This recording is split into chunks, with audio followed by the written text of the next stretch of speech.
all time. With Victory being shuttered today, we look back at the high points of the brand. Today marked the end of an era, with Polaris announcing it was closing down its Victory Motorcycles operations after 18 years of building cruisers to compete with the might of Harley-Davidson. It would have been 20 years ago this June that Al Unser Jr. rode a V92C into the Mall of America's Planet Hollywood at its debut to the world. Polaris is closing Victory Motorcycles. Victory says it has produced 60 models over the years, and 2012 was the year of its biggest sales volumes, somewhere between 10,000 and 15,000 units.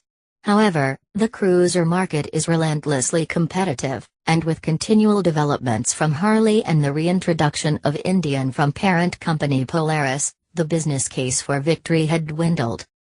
Closing down Victory was a tough decision for us, Steve Menneto, Polaris VP of Motorcycles, told us today. But it allows investments in Indian to grow in the area of performance. Now there's nothing constraining Indian to go into new segments of performance and technology. So, as the marketplace turns a page on the Victory Motorcycles epic, we looked back through our nearly 2 decades of experience with the brand to select our favorite models. As with all subjective lists, yours might look different. Let us know your favorites in the comments section below. 10. Impulse TT. What? A Victory, well, Brahmo, electric bike is on this list. Before you get up in arms about the Impulse TT being here, consider this: Victory's existence was about daring to be different in its market, and the Impulse TT took that philosophy to the next level and promised a techy new direction. With parent company Polaris' acquisition of Brahmo, the Impulse fell under the company umbrella, and with its sporting, racing heritage, the Impulse's racing brother, the TT0 Racer, earned a podium spot at the Isle of Man TT. The Victory Camp seemed a fitting destination for the Impulse TT. Whether you like it or not, electric vehicles will have a stake in the future of mobility, and while Victory may be shutting its doors for good, Polaris reps tell us the electric side of the business will continue on. This isn't the last you've seen of the Impulse and the further development of e-bikes from Polaris. That alone is significant enough to have the Impulse TT on this list. Is the world ready for an Indian with an electric motor? Troy Cyan.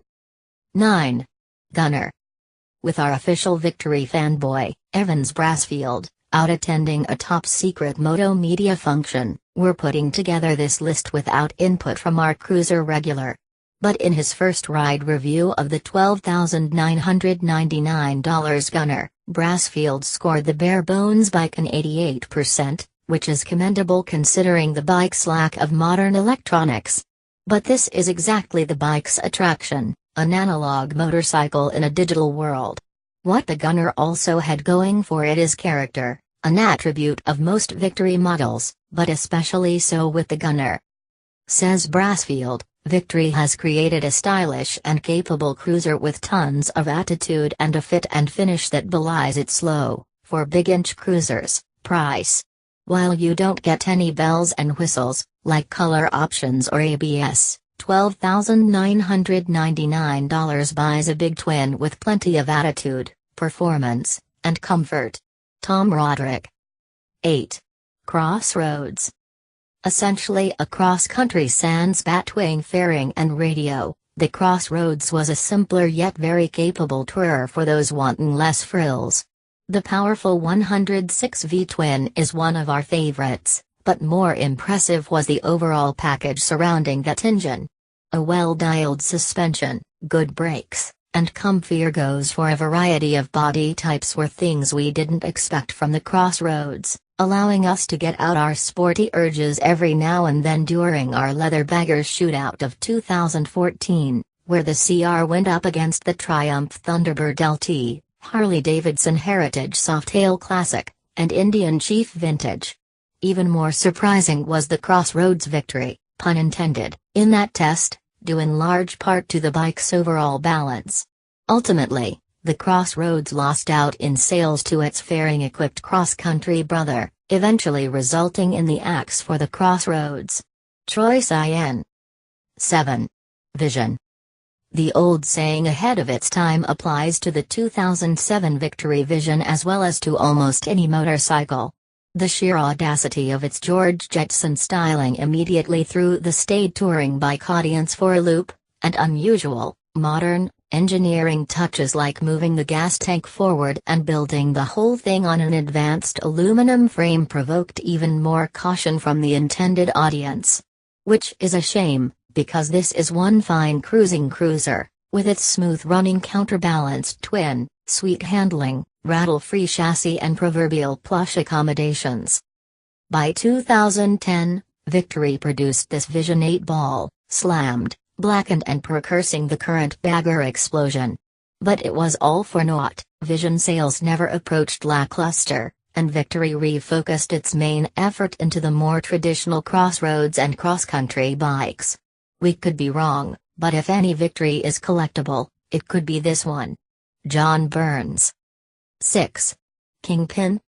The Kingpin has most of the slinky style details of the pretty Vegas, including a Frenched and LED taillight that caps off the curvaceous rear end, but adds a sportier edge with its own inverted fork and a 130/70/18 front tire as opposed to the narrow 90/90/21 on the front end of the Vegas.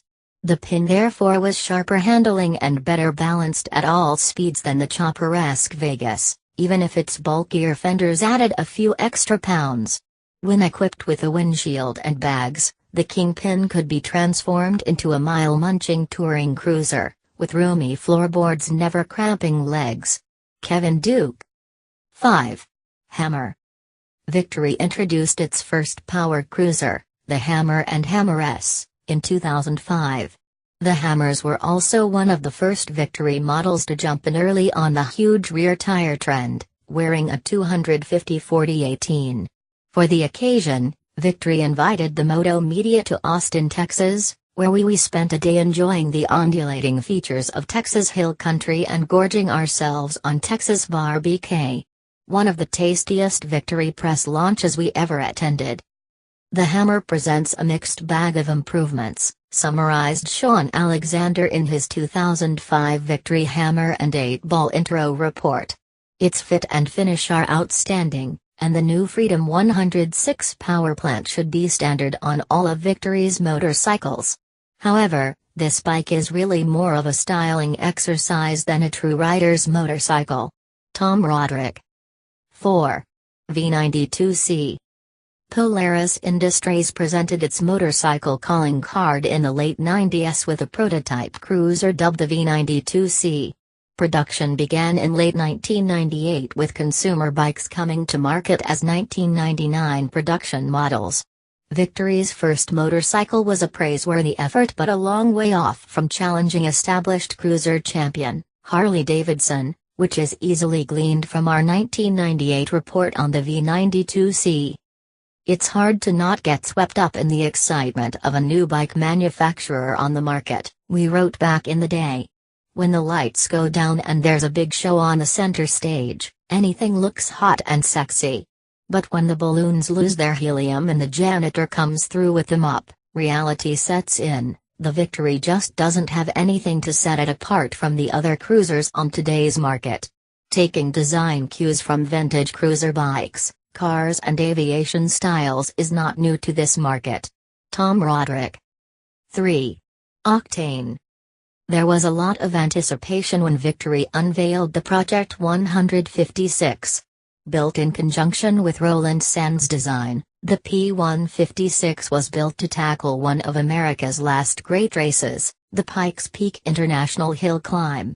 If that wasn't exciting enough, the power for the racer was another hot-button topic. A prototype, at the time, V-twin with items you don't normally associate with Victory, liquid cooling, huge 67mm throttle bodies, and titanium valves. There was no way this engine, or some derivative of it, wouldn't make it into production. The question, of course, was what it would be. The Octane, and Indian Scout, but that's another story, was the answer. While many, including us, were disappointed that the Octane wasn't a sporty bike but instead a power cruiser, that shouldn't negate the fact the Octane is one hell of a power cruiser. With 1179 cc, 88.6 horsepower, and 66.9 pounds-to-foot of torque, the Octane will snap the rear end loose with a twist of the wrist. The engine likes to rev, and if you're willing to oblige, then there's plenty of fun to be had. There were some hiccups like abrupt on-off throttle, but there was no question it was a definite departure for Victory. We were looking forward to seeing what was to come with this platform, or at least the engine. Oh well. Better start looking across the aisle at Indian. Choice IN. 2. Vegas. While we cheered on the addition of another American motorcycle company to the scene in the Y2K era, we were skeptical of Victory achieving true sales success when its spikes looked significantly more homely than the products in Harley dealerships. That changed when the Vegas debuted in 2003, a new design from the pen of Polaris Michael Song featuring lovely details like the scalloped and sculpted fuel tank with a ridged spine mimicking the spine on both fenders. Now that a Vic looked as good or better than its competition, we could more easily appreciate features like Brembo brakes, an aluminum swing arm, extra power, and a superior clutch and transmission. Kevin Duke.